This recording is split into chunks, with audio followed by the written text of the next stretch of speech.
So, you know the cliche, when there's a car crash, you can't not look, you can't not slow down and gawk and see what happens. You know what doesn't happen when there's a car crash? The dude in the car doesn't get out and get on a bullhorn and start shouting at traffic that everything's fine and I'm going to be able to drive away really soon and it's going to be awesome. We pretty much experienced that this past week in the mobile world. We'll explain why. Stay tuned for the Verge Mobile Show.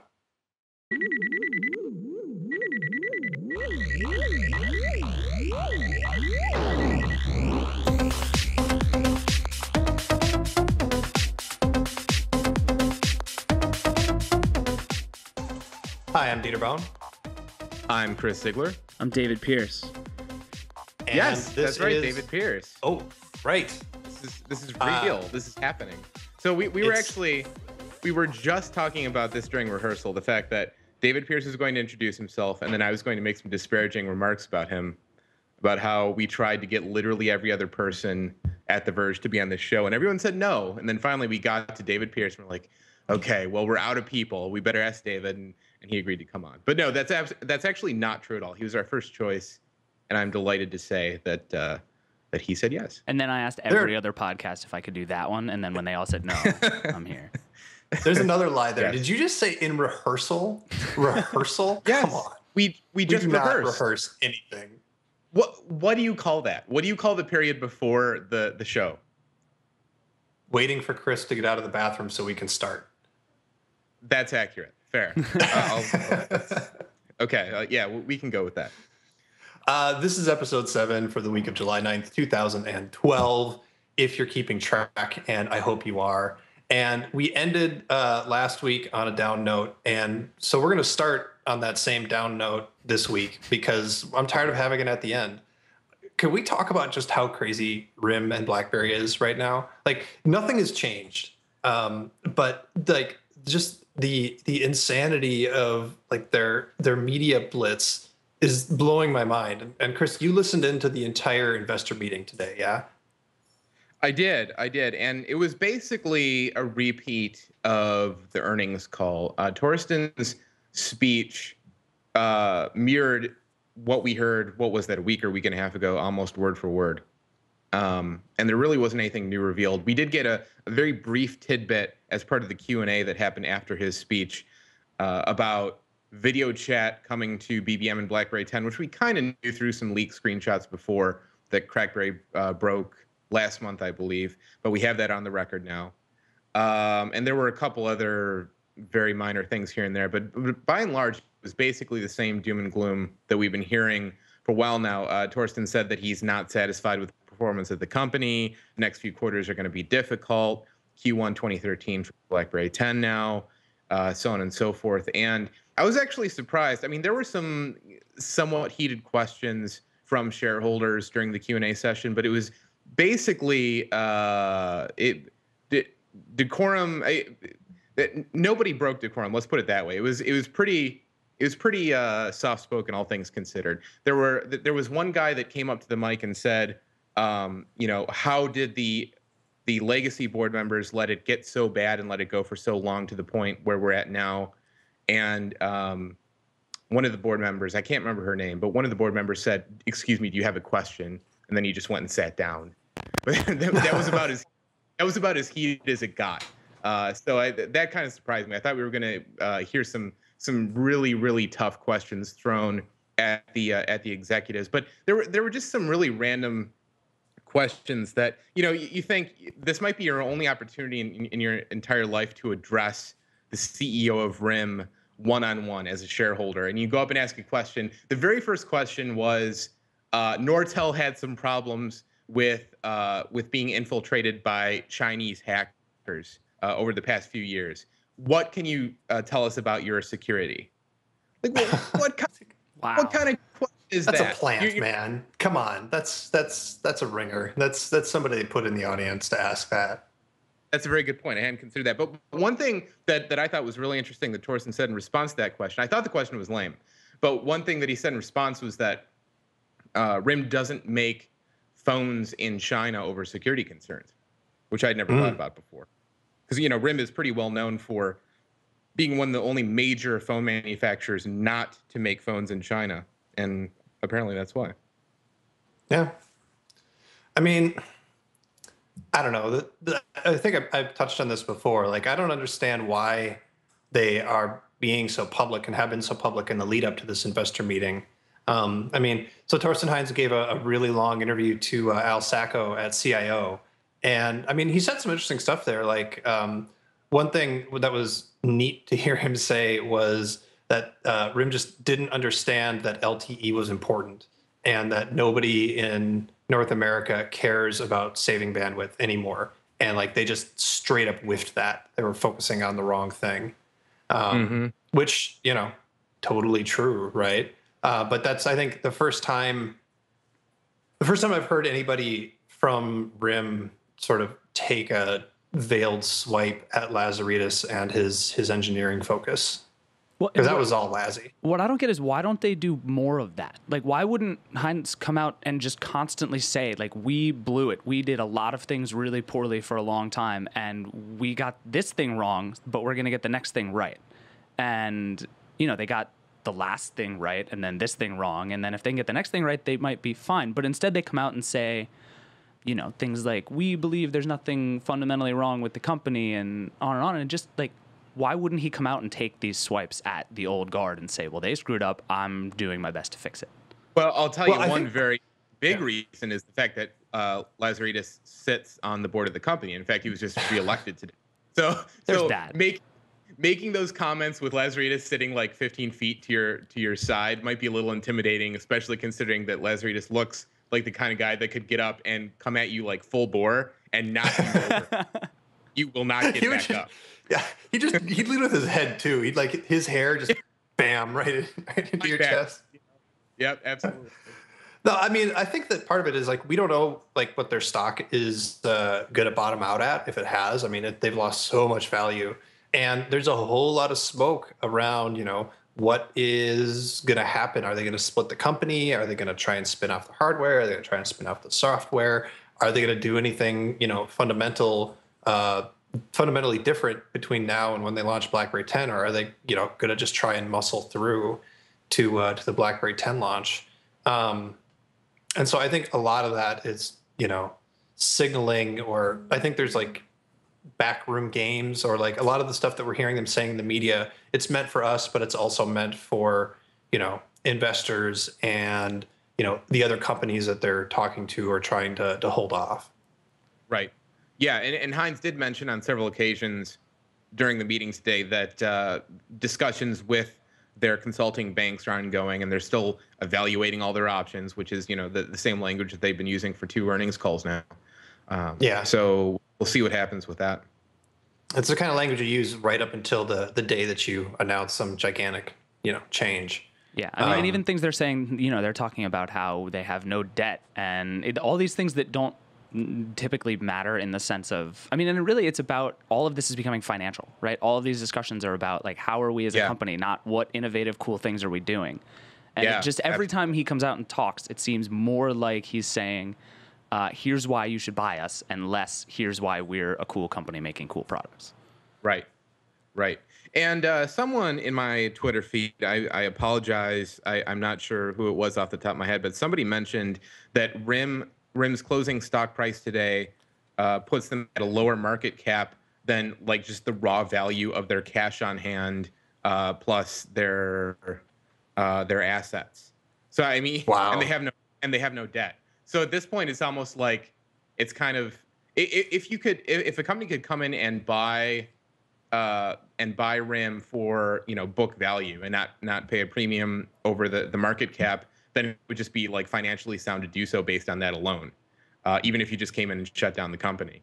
But you know, of course, it doesn't work that way. They'd have to pay a premium. There's lots of overhead involved with that. But still, that's a really striking fact. You know, that and very rare when you take a company like Facebook, which is the exact opposite of that, where they have like 100-something PE ratio, which is completely insane and absurd. So yeah, I mean, they're just getting pummeled in every sense of the word right now, and it's going to be a stretch. I mean, I posited the theory last week that BlackBerry 10, at least as we know it today, will never see the light of day. It's just not going to happen. And I think that Thorsten Heins may already know that. Man, I just really, really, really, I know that this is your thing, but I just can't believe that they're not gonna at least put it on. They've come so far. They're dropping a whole bunch of money on developers. Far. Well, what do you mean they've come so far? Well, show me one shred of evidence of that besides BlackBerry Jam. BlackBerry Jam. I mean, we got BlackBerry Jam. There was a story that they're investing, I don't know, 100 million or something. I can't remember exactly what it was. And they're developing the OS. It's probably close to ready. Well, actually not, because it's not launching until 2013 now. But my opinion is that the BlackBerry developer ecosystem is still small enough so that they would not hesitate to throw the entire thing to the dogs if the right company came along and said, we're going to snap you up and do whatever with you. And I strongly believe that one thing that we've talked about, at least on a couple occasions now, is the fact that I think that a Palm One, Palm Source type of situation might be happening here, where RIM's software business would spin off as the quote unquote healthy business, and the hardware business would just kind of wither up and die on the vine. I think that could happen. I don't know. I just don't see a scenario where RIM in its current state can march through the next few quarters, turning in terrible results every quarter, and deliver BlackBerry 10 in Q1 2013 and have it be a successful product. I just don't see that as being a viable roadmap for them. Oh, and by the way, speaking of their line on why it's a good thing that they're launching in Q1 2013, it's like, well, there's a lot of noise in the Q4. There's always, chatter, and there's all these, companies vying for attention for the holiday quarter. So if we, wait and launch in Q1, then we'll have everybody's attention to ourselves, and we'll have a better launch. Yeah, okay. Nobody wants to buy phones for Christmas. And nobody ever announces anything at CES in January. Never. Right, exactly. Nobody. Yeah. Well, see, that's the thing. So RIM is lining itself up to maybe be at CES in a big way. Maybe they'll try and do something at CES. I mean, how weird would that be? That could be an event for them. The weird thing about RIM at trade shows, CES included, is that they always come with this huge fancy booth and don't announce anything. Yeah. That's true with CES, certainly true with MWC, where they rent out like almost an entire hall to themselves and then don't show anything. And the CTIAs as well. So yeah, maybe that could be their big coming out party. I don't think, I'd posited before that maybe we'd see something big from the fall CTIA show, which is enterprise focused, and they're keynoting. I think their CIO is keynoting there. But at this point, because of the delay, I think that's probably a little early for them. Right. Okay. Well, actually, as long as we're talking about Chris's predictions, can we talk before we get into the big fight that we're going to have about the Galaxy Nexus? We talk about this rumor that Bloomberg put out about Amazon developing an Android-based phone. I want to talk about the fact that I'm an oracle. Is that what you're driving at? I have been calling this for like a year now on various podcasts, including Twit's Forecast, where you can go and watch the video, which is preserved for all of posterity to see. Come on, it's pretty obvious. I mean, I can't take too much credit for this, right? Like, you come out with an Android-based tablet, it's not a far stretch to think that you're going to come out with an Android-based phone as well. They have the ecosystem that they've been working on. I mean, the way, I know I've talked about this a lot before, but the way they sort of set themselves up with Amazon App Store ended up being really brilliant. When they first announced the App Store, I'm like, what are you doing, Amazon? This is stupid. Nobody's going to care about this. Turns out they knew exactly what they were doing, and they really executed well on it. And now, why not take full advantage of it? I think Amazon is one of the few companies in North America that is positioned to make a meaningful entrance into the cellular market. And that's saying something, because it's probably one of the most difficult markets in the world to break into. Well, that's the question, right? Is how does, if Amazon does decide to do this, and their whole route so far has been, let's do our own thing and, screw everybody else. We're just going to make how we want to make it and market it through Amazon.com. But phones don't really sell that way in the US. So, right, are they going to have to show up and beg at Verizon's feet and say, carry this phone, even though we have this otherwise kind of non-functioning relationship? So I think they have a couple things going for them. One is they have the Amazon Wireless Portal, which is pretty successful and I think they could make a go at just selling through that as a channel. And of course, Amazon.com is kind of important, but Right, but nobody spends $700 on a cell phone in the U.S. right. But so they already have these relationships built up through launching WhisperNet, right? So they have a legacy relationship with Sprint. They have an active relationship with AT&T. Oh, dude. Verizon buys Sprint, or Sprint. Oh my God. Amazon buys Sprint. Or T-Mobile. Think about that. Think about that. Think about it. No, I'm totally on board. Sprint or T-Mobile. Amazon, I think, could probably relatively easily swallow either one of those companies whole. Wow. Man, that would. Well, so I mean, the reason I brought it up, or the idea is, what is Amazon's metric for success in launching a phone, right?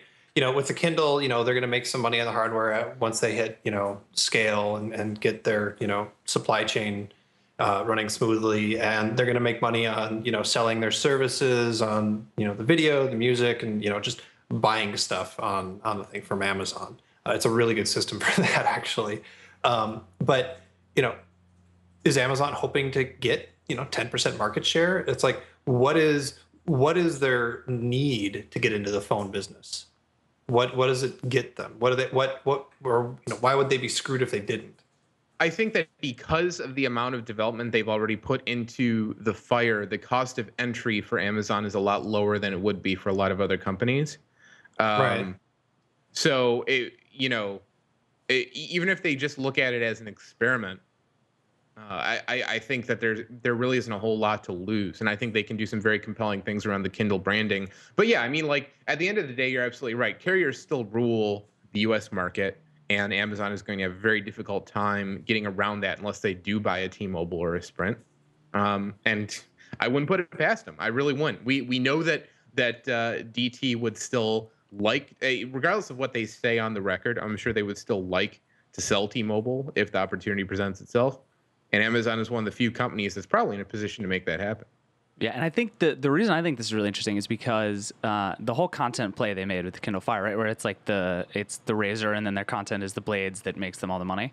It makes so much more sense even with a phone than a tablet, because it's the thing you have with you all the time, and we all buy apps and we all buy content, and if they can have this thing that's in your pocket on you at all times and you're buying everything through Amazon, like that business proposition makes even more sense for them to sell a phone possibly as a loss leader than a tablet does, which is why I think it makes a lot of sense. Yeah. I just think a tablet is so much better for consuming Amazon's digital content than a phone. I mean, maybe not for music, but I mean, is music really a big play for Amazon? I mean, I know they've got the store, but I don't think people are, desperate to buy music from Amazon's MP3 store. Desperate, no, but if you have a device, if it's there, yeah. And Cloud Player is good. They certainly have the infrastructure in place to support all of this. And it's DRM free, so whatever. What are they going to call it though? That's what I want to know. Is it the Kindle Spark? Because if it's not, I'm going to be really angry. It's got to be the Kindle Spark. I mean, right. The Kindle Match. Ooh, that'd be good too. Yeah, Match Head. Would be the Match. Spark, they might run into some trademark problems with Chevy. Maybe they'll buy Chevy. Maybe they'll release a phone. Maybe they'll buy Chevrolet and turn it into a phone company. That's what about the Torch? Oh, that's BlackBerry. Never mind. Maybe they'll buy RIM. Maybe, yeah. Amazon has been associated with RIM and rumors for a solid 3 now. So yeah, maybe that's still gonna happen. Who knows? Man. Okay.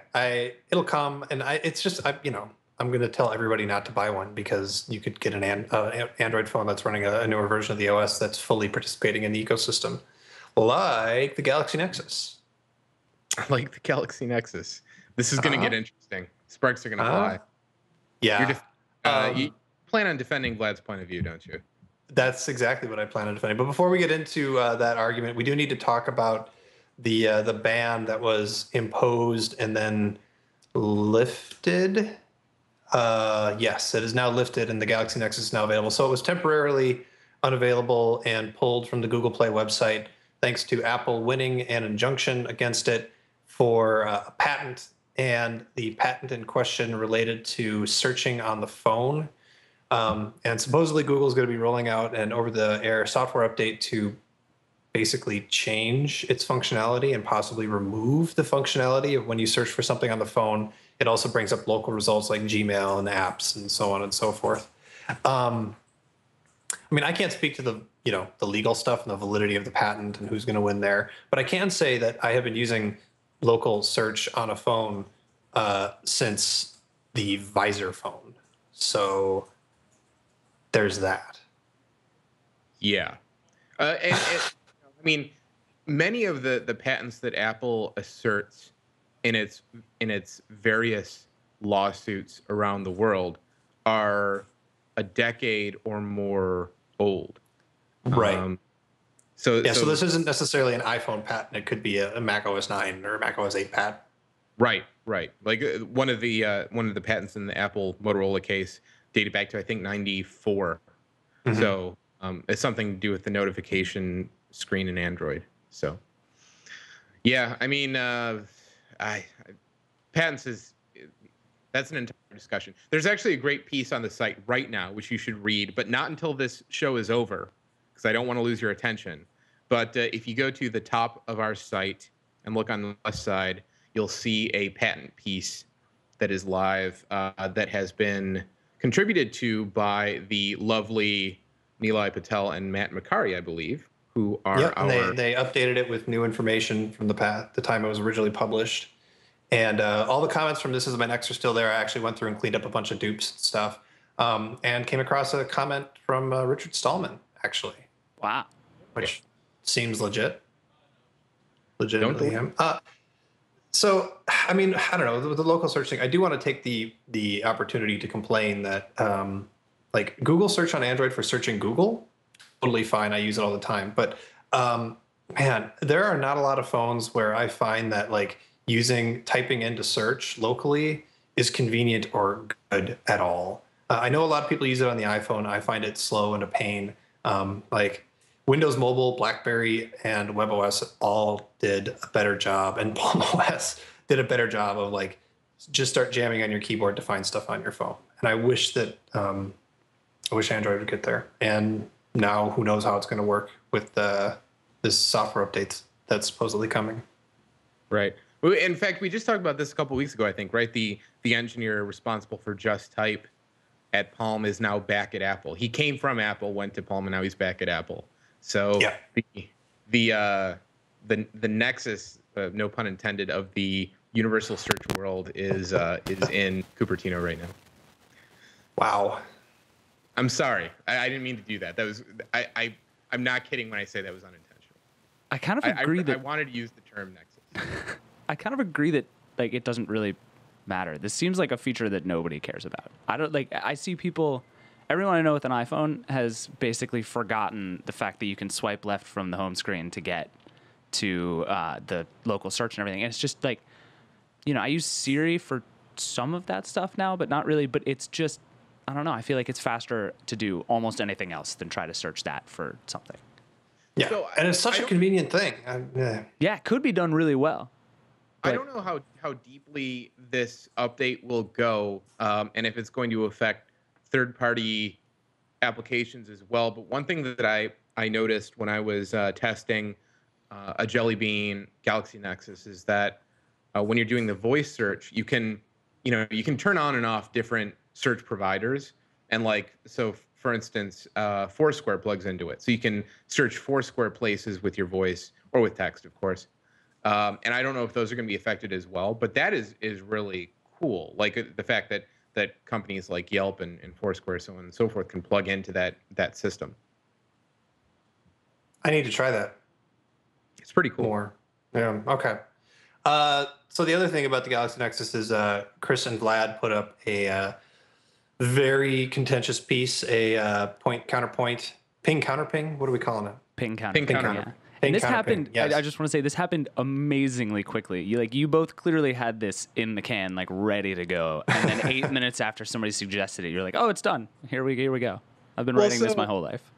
So this is just Vlad being a go-getter. I would like to be able to take credit for this, but it was Sunday afternoon, and I said, hey, sometime we should do this thing about the fact that the Galaxy Nexus sucks. That's not what I said, because the Galaxy Nexus doesn't suck. I'm paraphrasing. And like 15 minutes later, Vlad emailed me an entire argument that I responded to, and then we ended up turning into a piece, and it went up Monday. So it was basically 24-hour turnaround time. Okay, so Chris, you get 1 minute. Explain why the Galaxy Nexus is not the best Android smartphone. So I think I can best sum this up with my final pull quote in the piece, which is that I learned to stop worrying and love the Galaxy S3. It used to be in the Galaxy S2 days, or in the HTC Resound days, that I looked at skins as a scourge on the Android ecosystem that needed to be eliminated at all costs. And what I've now realized is that we've entered a very different phase. We talked a little bit about this last week, but we've entered a very different phase in Android's existence, right? There is AOSP. There's the open source project, which maintains the core ultra plain vanilla Android root. Not even Nexus devices are stock Android if you want to use AOSP as your basis. There are Google experience devices that are based on AOSP. What I'm saying is that we're getting to the point where we need to elevate the Galaxy S3, for instance, to the same parallel as a Nexus device. A Galaxy S3 is running a Samsung experience that is based on Android, just as a Galaxy Nexus is running a Google experience that is based on Android. And they can both run Android binaries, but Samsung... And it used to be that Samsung would get laughed out of the park because their designers were so bad at making a skin, a UI. But it's gotten to the point with the GS3 where that's no longer the case. It's a good-looking UX, and it works very well. And I can no longer conclusively say that I prefer stock ICS to what I see on the GS3. Of course, I'd like to have Jelly Bean. I mean, of course, I've used the Android 4.1 Galaxy Nexus phone. It's still, don't get me wrong, it's still a great phone, and 4.1 is great, but it is not enough better than 4.0 for me to drop back to that lower baseline of hardware that the Galaxy Nexus provides just to get it. I need LTE. I need AT&T LTE. I like the better display, and the camera on the Galaxy Nexus is the worst camera of any flagship phone manufactured in the last 2 years. So there, I've said my piece. So, okay, we need to break out. There's two arguments here. One argument is like the Galaxy Nexus software is old and tired, or Galaxy Nexus hardware, excuse me, is old and tired, which is kind of hilarious because it's less than a year old still. But the camera is terrible, and there's only the Verizon LTE version, and I mean the Sprint LTE version, I suppose. But LTE and Sprint doesn't matter yet. And I don't think you're wrong. I think the camera's terrible. I'm tired of it. And so the question is, can we give those things a pass if the hardware, but based on the quality of the software? And yeah, I think that Jelly Bean, at least, and even stock ice cream sandwich feels faster and is a better skin, so to speak, for Android than what HTC and Samsung are doing. HTC, I would agree. HTC is not there yet with Sense 4.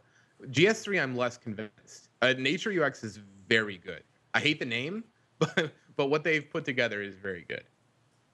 I mean, okay, so let's say that there's a new Galaxy or a new Nexus device out tomorrow that is Jelly Bean, better screen, better camera, LTE. Basically take a Galaxy S3 and have it running stock Jelly Bean. The question is, does the same argument apply? No, if tomorrow Google came out with a Galaxy S3 that was running stock Jelly Bean, I would absolutely take it. But the difference in quality between Nature UX, what Samsung is calling Nature UX, and stock Android is now sufficiently small so that it is possible to overcome the benefits of owning a Nexus device with the hardware alone, which is what I'm suggesting with the GS3 versus the Galaxy Nexus. If you're just talking about software, then yes. the Google experience still wins, but it's no longer a vast canyon of difference like it used to be in the GS2 days. I think the problem is, though, that for everyone who's not, one of the three of us, you buy a phone and you don't buy another phone until your contract's up. And the problem is, like, whatever I buy today is going to be outdated in 2 years. Like, that's just how it is. The hardware isn't going to be good in 2 years when I'm ready to buy a new phone. But if I buy a Galaxy Nexus today, the odds of my phone running the latest software are just infinitely higher on a Nexus than they would be on the Galaxy S3. And I blame Samsung 100% for that. Because if Samsung would come out and say, like, we are going to ensure that you get the updates, if not first, at least in a timely manner, they'd blow everything out of the water. Because that's the only knock at this point. Because I agree, I think the software is, if not as good, really, really close. And close enough that it's kind of a negligible difference. But if I have, 4.0 now, and then 4.1 is out, and 4.2 might come out, and 4.3 or 5.0 or whatever, and you're probably still going to be stuck on 4.0 because that's how it's always happened.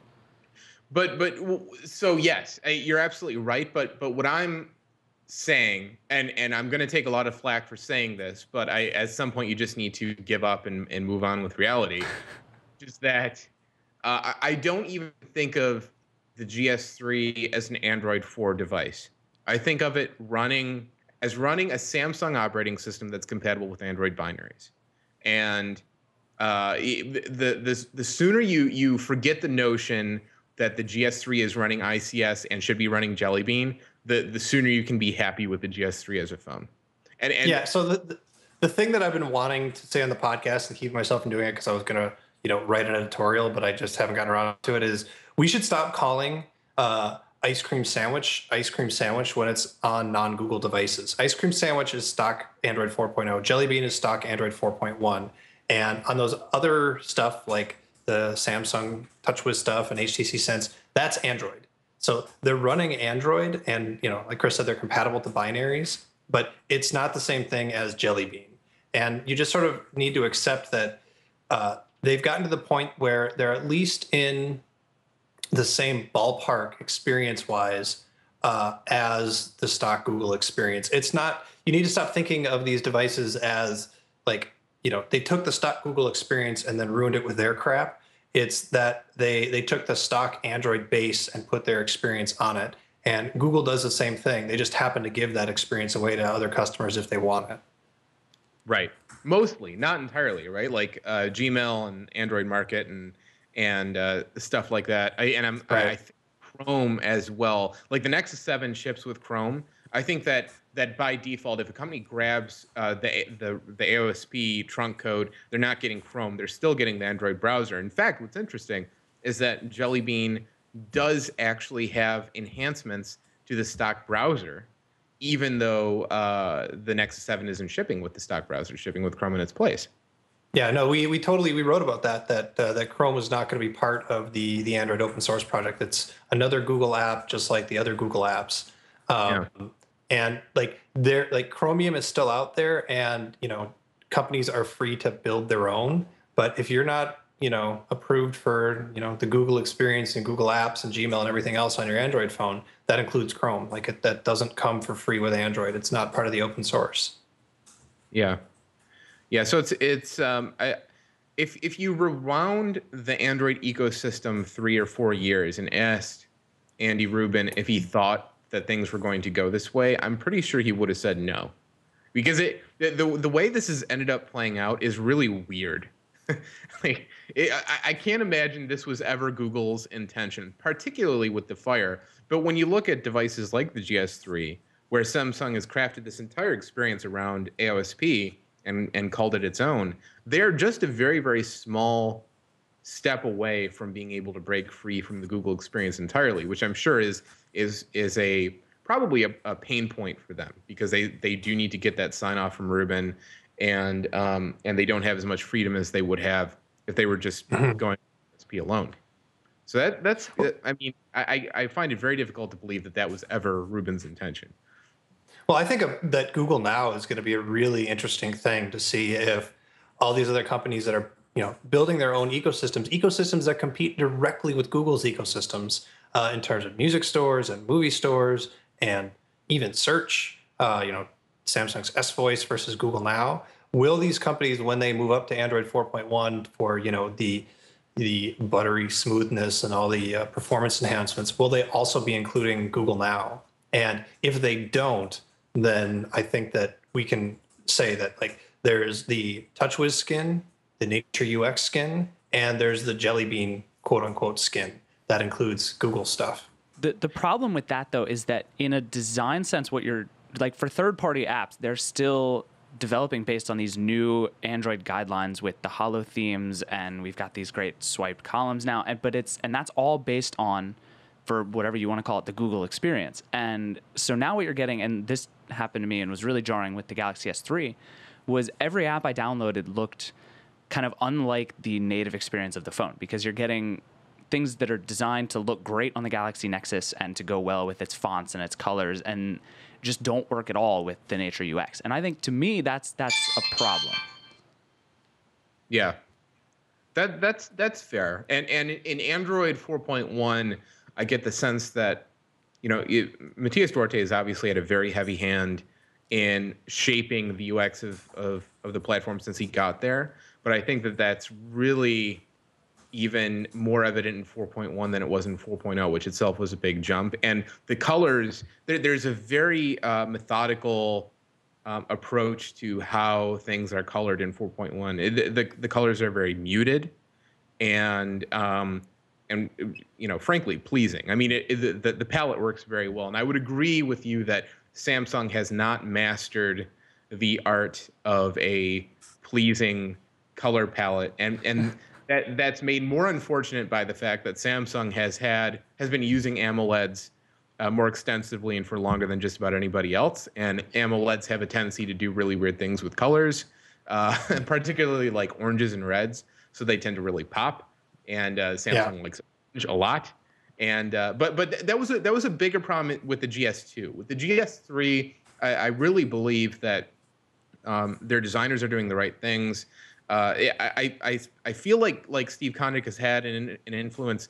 Phil Nickinson from Android Central tells me that Kondik actually is not working on Android at all at Samsung. But I don't know if I find that very difficult to believe. Yeah, what else would he do? The GS3 skin, Tizen, baby. Tizen, right? The GS3 skin looks so much like CM7. Yeah, it does. It really. Yeah.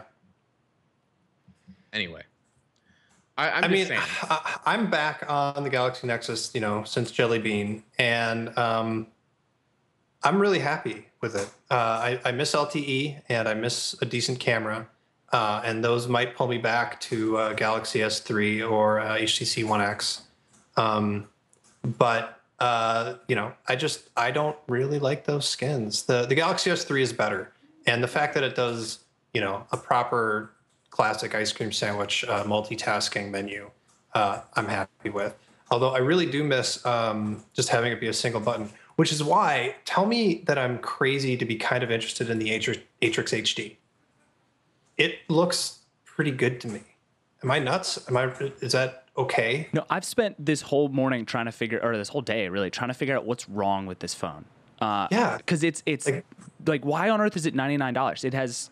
It checks all of the boxes I want it to check, including what seems to be a really scaled back skin. Like my Motorola's skin has always been really kind of overwrought and awful, but they've scaled it way back. And like I've been using a Razer Max with ice cream sandwich on it, and it's a giant improvement. And then they still have the cool things like Smart Actions, and this comes out with LTE and the big 720p display, and like I don't know, I'm into this phone.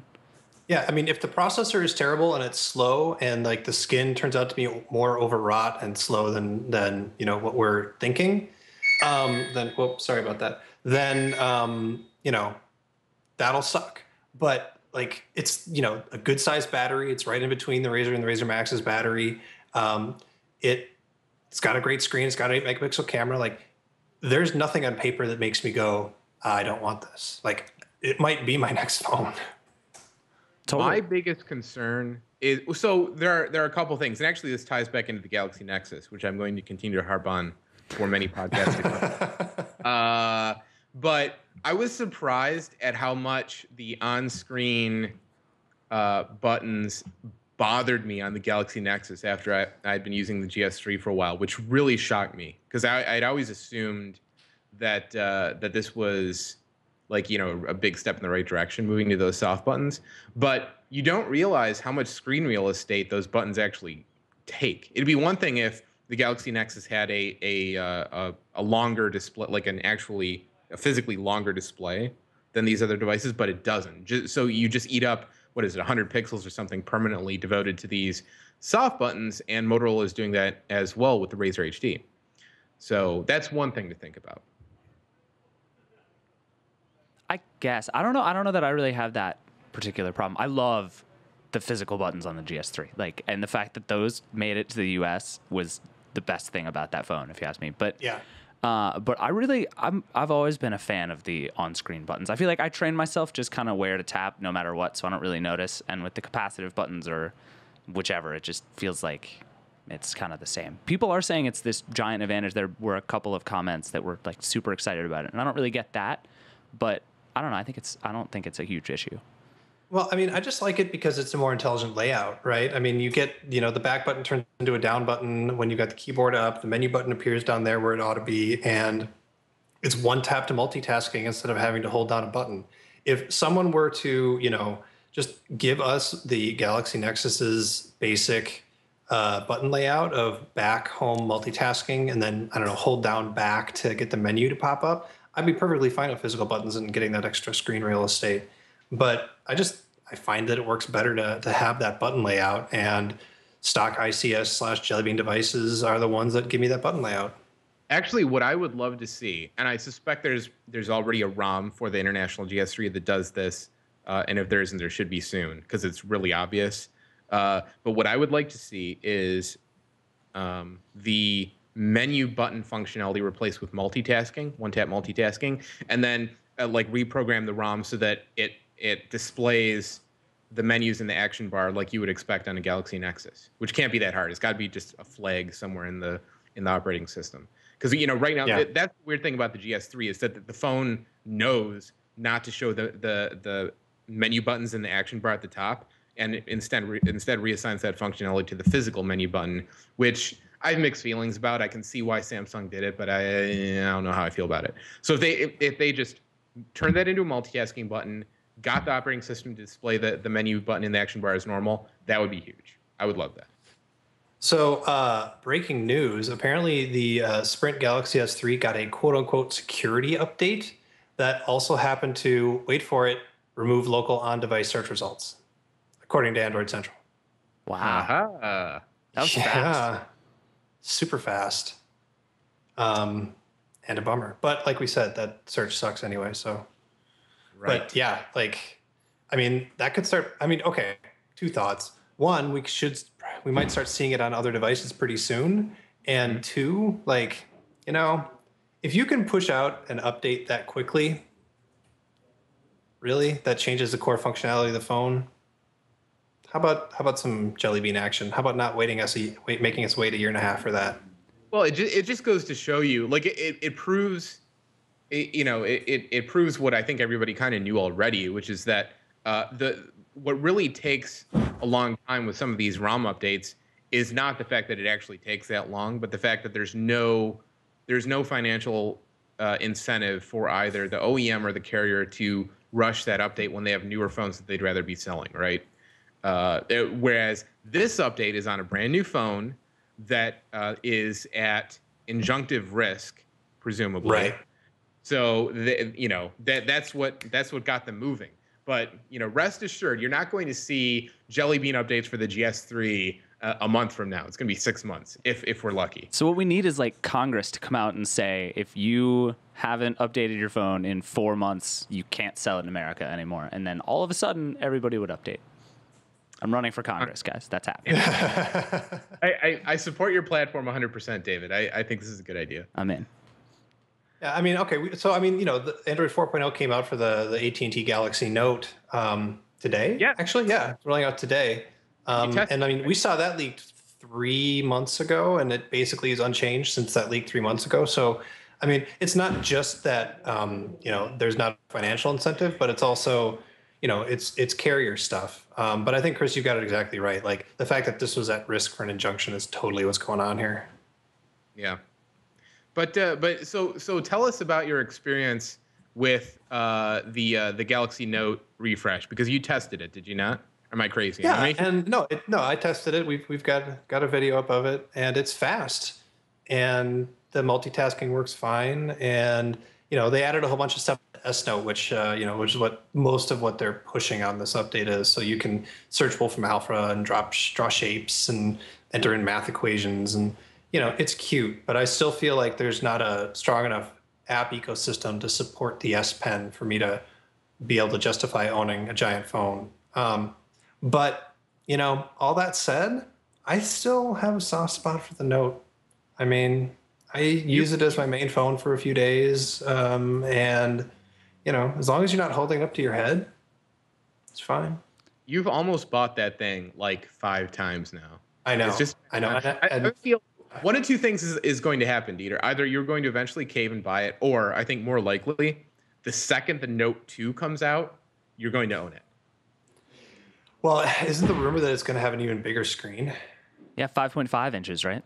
5.5 is just the beginning. Just wait till you get into the 6s. That's true. The Note 9 will just be like a table. Right. Well, I should just start using the Nexus 7 as a phone. That's true. Just get ready. There was a period where if you did a Google image search for tablet phone, I was the #1 result, holding the original Galaxy Tab 7-inch up to my head. Now, of course, it's there's a million of these things that have come out, but there's a picture of me out there going like, with a tablet. I remember that picture. I've seen that picture. That's the original Galaxy Tab was a 7-inch device. It's easy. That's right. Like it's easy to kind of like consider the 10.1 as the first Galaxy Tab, but no, there was that 2.3 Galaxy Tab from a couple years back. Yeah, and like the thing about that, and we were talking about this before, typing on it was great. Typing on the Nexus 7 is great. That it's just really nice. It's like a landscape keyboard on a phone, but in a portrait orientation on a tablet. I really like it. And David, correct me if I'm wrong. I think there is a video floating around of you talking on an ePad. A pad phone. I can neither confirm nor deny that. No, so sure. That somehow, like, it was one of those, it was made into a GIF, just that one scene of me just holding up the tablet to my head. And friends of mine who don't read The Verge, don't know what the pad phone is, have never heard of technology, are sending me this GIF to this day, being like, look at this thing I saw on the internet. And that will be my legend forever, will be that GIF of me being like, hello. But by the time you die, they're gonna have the technology to put like animated GIFs on tombstones, and so that will actually be on your tombstone. I'm living until that happens. It's just a matter of time. They could do one of those. I don't know what they call those like parallax effect things, where like when you look back and forth, like it moves. I guess they could turn the animated GIF into one of those, and that would be a very low tech way of doing it. As you walk across my tombstone, it would be me holding it up that'd be pretty good. So I have a question. But I'm thinking more of like an e-ink tombstone. That's true. I have a question related to this this software patch and the ban. One of our commenters asked on the post we just wrote from the Android Central report and said, does this affect stuff like voice actions such as call John or navigate to Joshua Topolsky's house, which I do constantly. Does it? I actually don't know, because that's a really...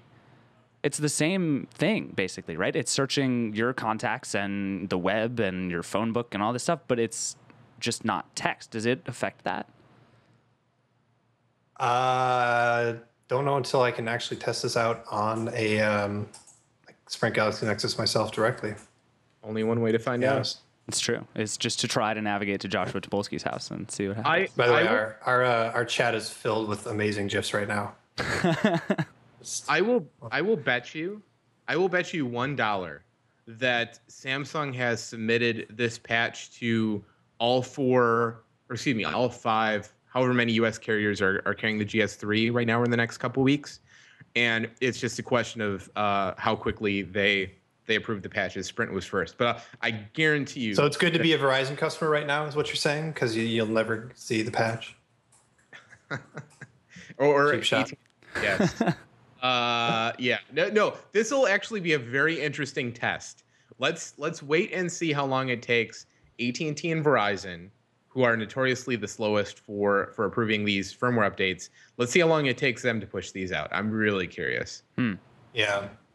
Well, speaking of carriers dragging their feet, if you haven't read Nilai's editorial 5 years after the iPhone, carriers are the biggest threat to innovation, you absolutely must. Yeah. That's all I have to say. I mean, it's full of truth and goodness, and like we've got examples just from this week about it. Like, so Verizon locked the bootloader on the Galaxy S3. Why? I mean, they're protecting, their customer service reps from dealing with Android hackers, I guess, is the reasoning. But nobody else is bothering to do it. It's just Verizon. And it's, it's a hurdle that everybody can get over. But it's still like, why are you bothering? Well, yeah. And the Droid Incredible 4G LTE is an awesome example of that too, because like HTC made a bunch of really good phones, and you said this in your review, Dieter. The HTC made a bunch of really good phones, and then it seems like Verizon called and was like, "Well, we want that, but not as good because we have these other phones we want to sell. So just make us kind of a crappier version." Yeah, and so the thing that drives me crazy about the Droid Incredible LTE, and did we talk about it on the podcast last week? Like, it could be a good phone. It's really close to being a really good phone. I'm like, the form factor would be really nice for some people, but like Sense and then some of the extra stuff on top of that just drives me crazy. And so like, the question is, does it make? Well, one of my questions is, does it make an appropriate Resound successor? And I'm not sure it does, because the Resound is 720p and this is QHD, right? Right. It makes an appropriate Droid Incredible successor. Right. Which, it's called a Droid Incredible, so there you go. Yeah.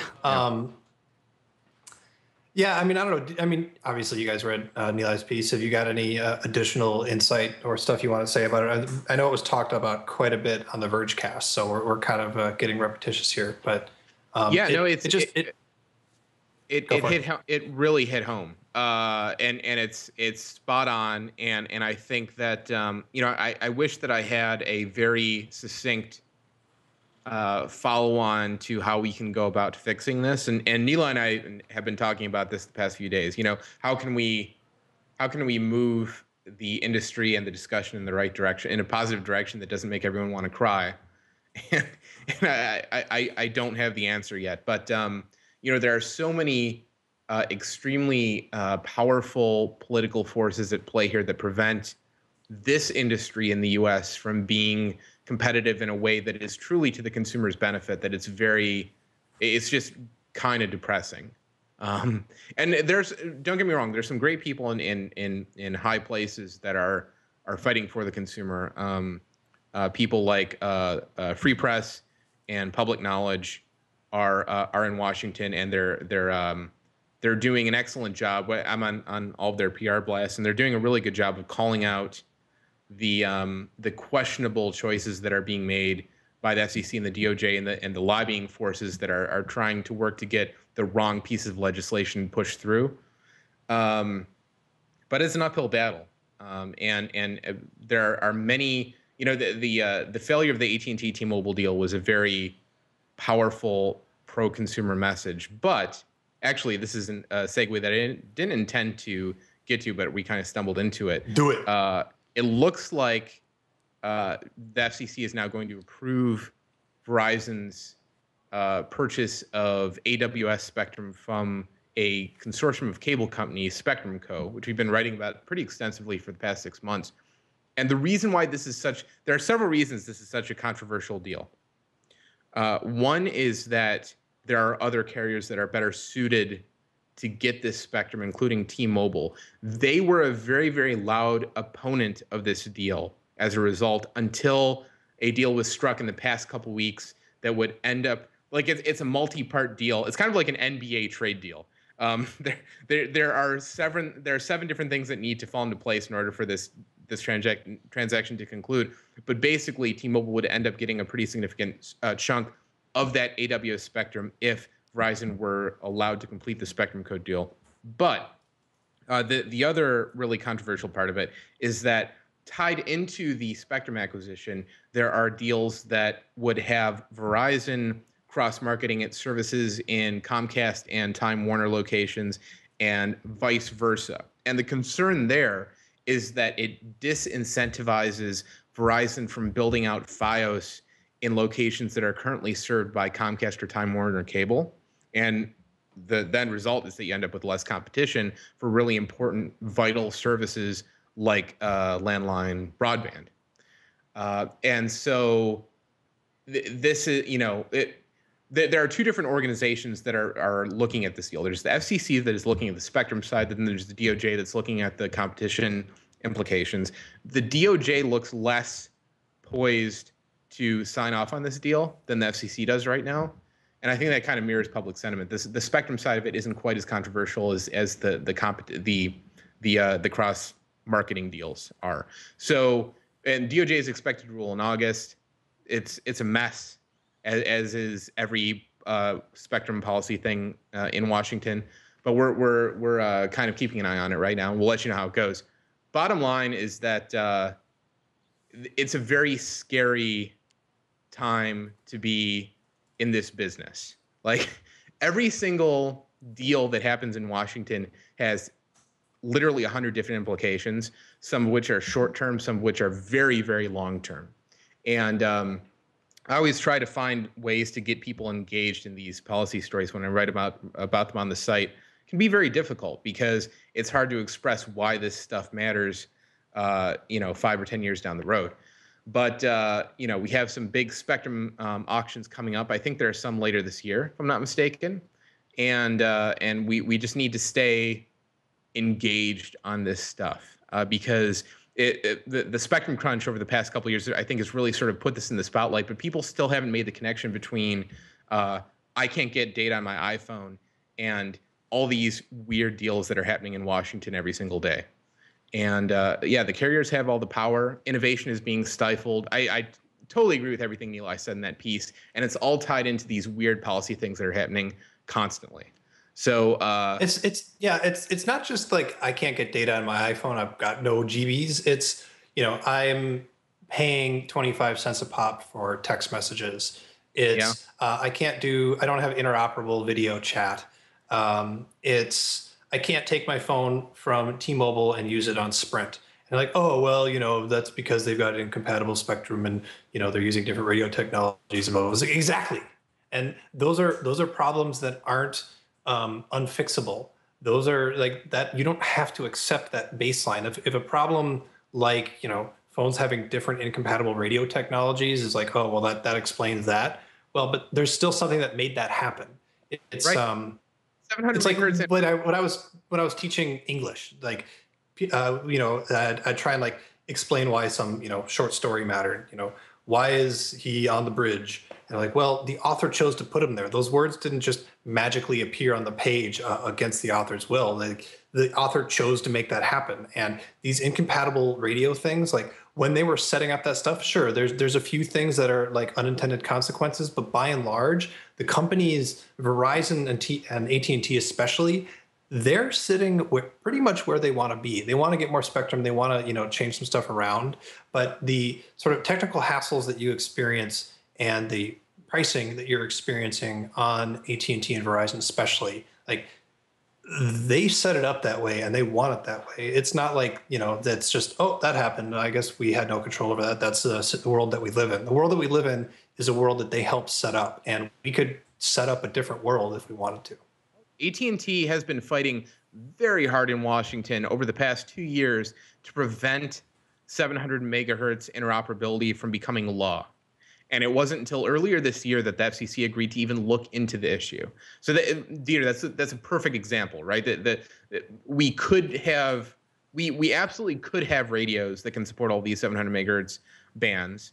The technology exists, but because AT&T and Verizon are such powerful lobbying forces and are pretty much able to get what they want, That issue that can has been kicked down the road repeatedly, and it's not that there are no technical issues, but the impetus to solve those technical issues has been significantly impeded by the fact that AT&T and Verizon see no need to solve them.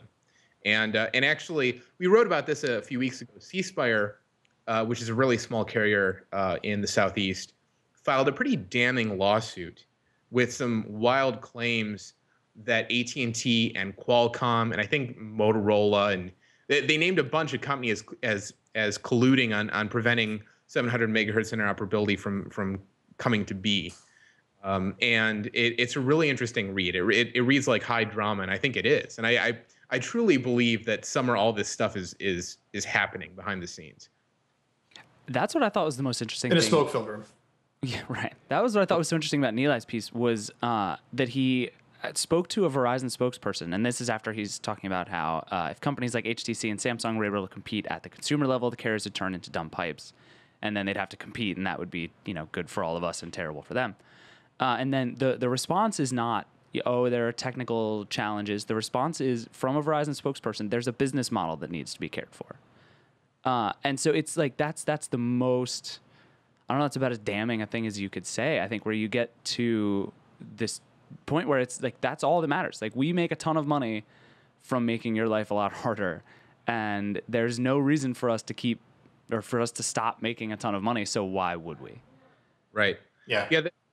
I think the most striking thing that Nilai pointed out in that piece, and this is something that we all need to remember, is that these companies don't own this spectrum. They are licensing it from the federal government, and in turn, it is property of the American people. So it is on us as U.S. citizens to demand that these companies be good stewards of this spectrum, which is a national resource and a precious resource that can't be.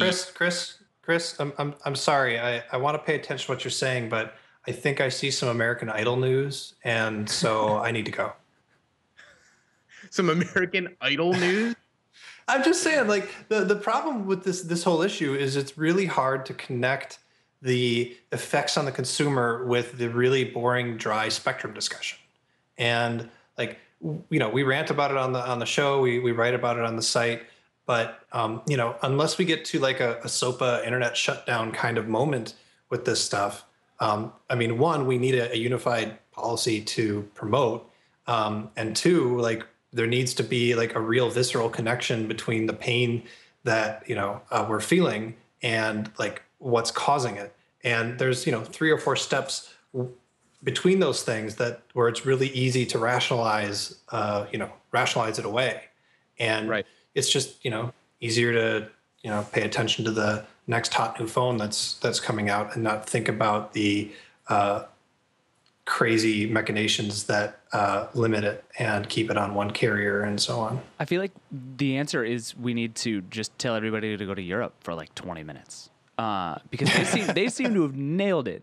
And this occurs to me every time I'm editing a review from one of the guys in the UK, and they never really mention the price, and they never mention like a particular carrier, and I'm always like, oh, you forgot those parts, and it's like, no, they didn't. It's just you just buy the phone and then you use it wherever you want to, and it's not it's just not a thing. That they're totally separated from each other. David, the stock response that someone from the CEA or CTIA or any other American organization or carrier in the cellular business will tell you, the stock response is, that's all well and good, but in recent years, the U.S. has innovated far faster than Europe or even Asia in the wireless space. And the rebuttal to that is, yes, but it has evolved and innovated in a very bizarre and consumer hostile way. And we're starting to see. And the rebuttal to that is your mom. Yes, the rebuttal to that and all other arguments is your mom. No, I mean, there are a couple. Dieter, back to your point earlier about how do you get this in consumers' faces and make the connection between spectrum and real-world problems. I think that we're starting to see some very real-world effects that any consumer can relate to, right? One is in the city of Chicago, as in many other places around the country, New York City certainly, you literally cannot, between the hours of 8 a.m. and 6 p.m. on a weekday, get HSPA data in downtown Chicago. It's not just slow; it doesn't work. I mean, it literally doesn't work. And this has been going on for at least a year now, and that's why I can't go back from an LTE phone. So that's one effect, right? Where a consumer can say, "Why can't I send this email on my iPhone?" Oh, let me tell you why. It's because our entire system is hosed, and you need to be paying. So that's one thing, and then the other is say T-Mobile being unable to get the iPhone, or U.S. Cellular being unable to carry almost any competitive device outside the GS3. Which, congrats to them, by the way, because that's a pretty big win for them. But yeah, I think that there are finally some very consumer-facing ways that you can relate why Spectrum matters and why it's important. And I just shut the podcast down with that. No, I mean, we're gonna talk about this again in 3 weeks, and we're still not gonna have a revolution, and that's fine. We'll have these small steps, and hopefully we'll get them moving in the right direction at least a couple of times. Hope so. Yeah. Actually, I want to talk about good news. We're going to end on good news this week. I swear that is the goal. And the first piece of good news, David, is the Optimus 4X HD from LG. The first piece of good news is that LG learned how to make cell phones. That's what you're saying. Basically, yeah. Yeah. It's not bad, right? No, it's great. It's been really fun because I've reviewed a bunch of different LG phones over the last 6 months, and they always had one thing just horribly wrong. Like the LG Nitro, I remember when I wrote the review, like the first comment said, so basically this phone with Cyanogen mod would be the best thing ever because the software was just awful. And then I reviewed the Spectrum, which was super fast and had a really great display, and you just touched it and wanted to stop touching it forever. And then they've had a couple of other phones that were underpowered or had outdated software or both or whatever. And then finally, you read the spec sheet of the Optimus 4X HD, and it's like, oh my gosh, it has all of the things that I want it to have. It has new software. It has a new processor. It has good build quality. It's big and has a nice display, all this stuff. And writing this review was almost bizarre because I got to the end of it and was like, wait, I didn't really hate anything. And I kind of expected to, having reviewed a bunch of these phones. And I got to the end and it was like they did all of the things that they're supposed to do. Their software has gotten a lot better. Again, it's the same trend we're seeing with HTC, not as much, but Samsung and a couple of other companies kind of pulling their skins back and saying, like, Android's doing a really good job. We think we can augment it in certain places, and sometimes they're right and sometimes they're wrong, but it's a much better approach. And the hardware has gotten almost universally with high-end phones. It's just so fast at this point that Android has kind of become the limiting factor in the performance of a cell phone. So as long as you have kind of the recent high-end specs, you're going to be fine there. But I really enjoyed using this phone. And there are a number of cool, nifty things about it. I really like the way it does NFC and some of the software. And I'm a fan. And I don't know when the phone's coming to the US. It hasn't been announced here. It's just in Europe and I believe Asia right now. But if it does, like, it's a real competitor for the first time. And they've had big splashy launches for phones that I don't think were very good. And this one could actually be awesome. When's the last time LG had a big phone in the US? I mean, like a real, like, oh wow, LG in the US, wow. G2X, I think was the last one. Yeah, okay. Which ended up a while then. fizzling. I mean, when the G2X was announced, everyone was like, ooh, this is going to be like the hot, like, because at that time, like, dual core was still like a really novel concept. And it appeared to run something close to stock Froyo. And so that was a really big deal. And it ended up just being a complete dud of a phone. I owned one for a while, and it brings back nightmares. But LG is weird because they've always been, a half step behind the big names in Android, right? Like they're half step behind Samsung, they're half step behind HTC, but not really. I mean, they were the first to the table with the dual core device. They're right there in the quad core race. They've been doing 720p as long as anybody too. Right. So they just need to get their act together and produce a a holistically good device, and maybe this is the turning point for them. And they need a hit. I mean, LG. I mean, to your point, Dieter. I mean, they haven't had a meaningful hit in ages. Yeah, and I mean, are you sad that you're not going to be able to say that about the LG View coming to the U.S.? This large phone. That was a cheap shot too. Yeah, 4x3. I love that. No, I'm interested in trying the 4X HT. I would be pleased, especially now that I'm apparently with the Galaxy Nexus happy being on HSPA again. I'm really not, but I got Wi-Fi most places. One last thing I wanted to bring up. The Windows Phone 7.5 refresh, the Tango update is coming to Lumia 900, which is fine. That's great on AT&T. But as mad as some people might be about the Lumia not getting Windows Phone 8, and as unhappy as I may be with some of the core apps that I need, the fact that Nokia is coming out with a pink version before an orange version, like I just give up. They're dead. I don't care. Pink is the new white. Pink is the new white, bro. These are also not going to be on sale ever because I'm going to buy all of them. Every single one. You're buying out Nokia's entire stock of pink Lumia. Yes, no question. No, you know what's going to be next, right? They're not gonna give me my orange phone. They're going to come out with a Zune brown version. Oh, it's going to happen. No, but here's the thing about the Zune brown is that it was a double shot brown underneath green acrylic, like a clear acrylic, right? So it had kind of like a cool look to it, I guess. Did it though? Did it? Cool in air quotes. Oh, okay, there we go. Right? I don't know. No, I would totally use a pink Lumia and feel very good about it. I truly believe that pink is the new white. I agree with you, Dieter. If they came out with like a bright orange, I would be very happy with that as well. But I could see going with the pink. I could, but I mean, I'll just wish it was orange the whole time. So yeah, whatever. I've never or yellow. Yellow would be amazing too. Yellow would be cool. Actually, wasn't there? There was supposed to be a yellow Lumia 800. Wasn't it? Yeah. And did it disappear? I think it did. It may have disappeared. Sure. I think the yellow was one of the colors that was supposed to be glossy instead of matte, and it fell off the face of the earth and never came out. Maybe. Or maybe I'm making up this entire story. But I seem to recall... Well, there was something about it taking a while for it to come out. It was going to be in the second batch. I can't remember. Yeah.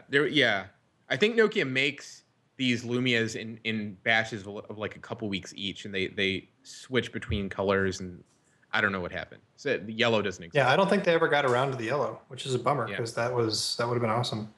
Yeah. You know what phone I just pulled out this week that I love all over again and want to use full time is the N9. There are two reasons for that, and neither of them have anything to do with MeeGo. One is the size, which is actually it's like the perfect size for that style phone. The 900, the more I use the Lumia 900, the more I realize that it is actually a bit big for that style of device, and the integrated glass is missing from the 900, and the 9 and 800 both have that.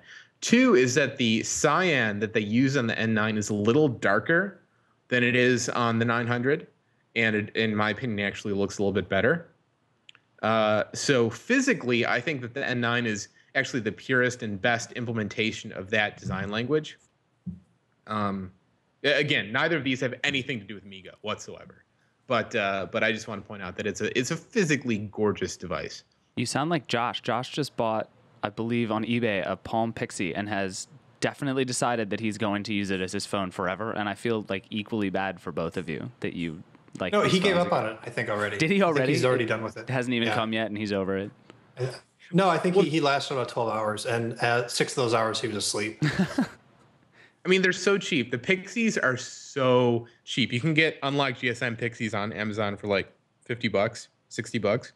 So I mean, like, why wouldn't you own one of these? In fact, I'm going to buy one right now. As soon as this show is over, that is the first thing I'm doing is buying a Pixie. I like it. Question though, related to MeeGo, should I care about this Nokia staff leaving to build MeeGo phones thing? The Jala thing. Yeah. So I think this is probably going to have about as much success as the Phoenix project or whatever that WebOS thing is. But Jala has one thing going for it, which is that I think this is going to be another one of my crazy theories. I love to put out these crazy theories on the show. I believe that Jala is actually a Nokia skunkworks, like it's a shell company that, and it's like their go bag. Like if everything goes to hell in a handbasket at Nokia, Jala is their ejection seat. I think that they are starting to staff up Jala in the event that they need to throw all caution to the wind and bail out on Windows. No, yeah, it's totally like a clear and present danger situation. Like Elop, he's got plausible deniability on it. He sort of, those guys are gone, and then someone brought him a thing, and he said, I'm going to prove this thing in very vague language, and I don't want to hear anything more about it. And now there's a whole bunch of, lower, old school Nokia people that are totally running it. I totally see it. I'm with you. Yep. That's I'm telling you, man, it's going to be I think it could be a beautiful Harrison thing. Ford is going to introduce it. It's going to be amazing. Look, Nokia did some really amazing things with the user experience in the N9 that have been completely lost. And when we first talked to Nokia execs about how they were going to move some of their UX innovations from Harmattan to Windows Phone, they gave some wishy-washy answers on like, oh well, we have a lot of say in the future of Windows Phone and how that's going to develop, and we want to see some of those innovations come to Windows Phone. And in Windows Phone 8, I don't really see any influence from MeeGo whatsoever. And that's a shame because they did some really cool things. So maybe they are now saving those UX innovations for Jala. But again, this is all on that hopeful note. I'm wrapping up because we've got stuff to go to tonight, I believe. So Thank you very much, David, for joining us on the podcast in Vlad's absence. And if people want to follow you on Twitter, I'm going to get it wrong. It's Pierce David, right? That's me. That's awesome. I'm Backlon. Chris is Z-Power. We'll be back next week with another special guest. It'll be amazing. Thanks so much for watching, everybody. Thanks, guys.